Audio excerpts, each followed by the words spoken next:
വിശ്വ ഹിന്ദു പരിഷത്ത് അനിൽ വിളയിൽ നമുക്കൊപ്പം ചേരുന്നു. ശ്രീ അനിൽ വിളയിൽ, സംഘപരിവാർ രാഷ്ട്രീയവുമായി അല്ലെങ്കിൽ സംഘപരിവാർ കേന്ദ്രങ്ങളുമായൊക്കെ വലിയ ബന്ധമുണ്ടായിരുന്നതാണ് അമൃതാനന്ദമയി മഠത്തിന്. പക്ഷേ ഇപ്പോൾ അവർക്കൊരു ആദരം നൽകുന്നത് സംസ്ഥാന സർക്കാരാണ്, അല്ലെങ്കിൽ സർക്കാർ ഞങ്ങളെ ആദരിക്കുന്നു എന്ന തരത്തിലാണ് മഠം തന്നെ പുറത്തുവിടുന്ന വാർത്താ റിലീസുകളിൽ പറയുന്നതും. CPM നടത്തുന്നത് ഈ സംഘപരിവാറിൻ്റെ ശക്തി കേന്ദ്രങ്ങളിലേക്കുള്ള ഒരു കടന്നുകയറ്റം കൂടിയല്ലേ? അങ്ങനെ വ്യാഖ്യാനിക്കണ്ടേ?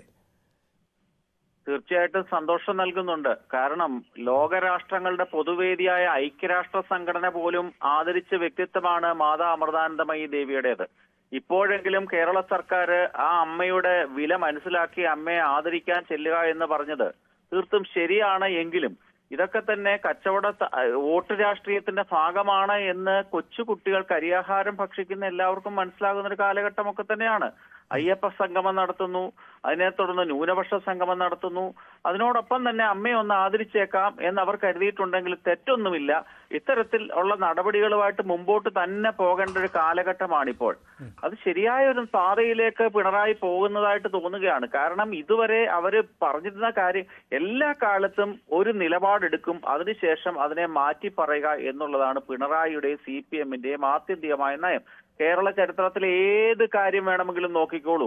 നമ്മള് നെടുമ്പാശ്ശേരി വിമാനത്താവളം, ട്രാക്ടർ, കമ്പ്യൂട്ടർ, രാമായണം, ഭഗവത്ഗീത തുടങ്ങി ഒരു കാലത്ത് എടുത്തിട്ടുള്ള നിലപാടുകളെ പിന്നീട് തിരിച്ചറിഞ്ഞ് തിരുത്തുന്നതല്ല, ഇത് വോട്ട് കിട്ടാൻ വേണ്ടിയുള്ള താൽക്കാലികമായ ഒരു തിരുത്തലാണ്. അമൃതാനന്ദമയി ദേവിയുടെ പിറന്നാളിനോടനുബന്ധിച്ച് സർക്കാർ ആദരിക്കുന്നത് വളരെ നല്ല കാര്യം തന്നെയാണ്. കാരണം ലോകത്തിലെ 190 രാഷ്ട്രങ്ങളുടെ ഐക്യരാഷ്ട്ര സംഘടന ആദരിച്ച ഒരു വ്യക്തിയെ കൊച്ചു കേരളത്തിലെ ഈ കൊച്ചു മുഖ്യമന്ത്രിയും സജി ചെറിയാനും ഒക്കെ ഇപ്പോഴെങ്കിലും തിരിച്ചറിഞ്ഞതിലുള്ള സന്തോഷമാണുള്ളത്.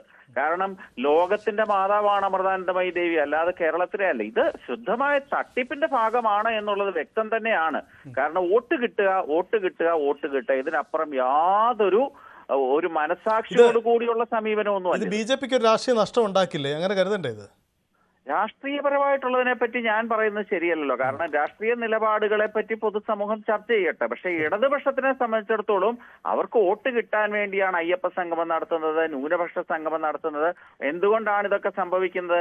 കഴിഞ്ഞ പാർലമെന്റ് തെരഞ്ഞെടുപ്പിന് മുമ്പ് മുഖ്യമന്ത്രി കേരളത്തിലെ എല്ലാ കടപ്പുറങ്ങളിലും വലിയ സമ്മേളനം നടത്തി. എന്തിനു വേണ്ടിയായിരുന്നു?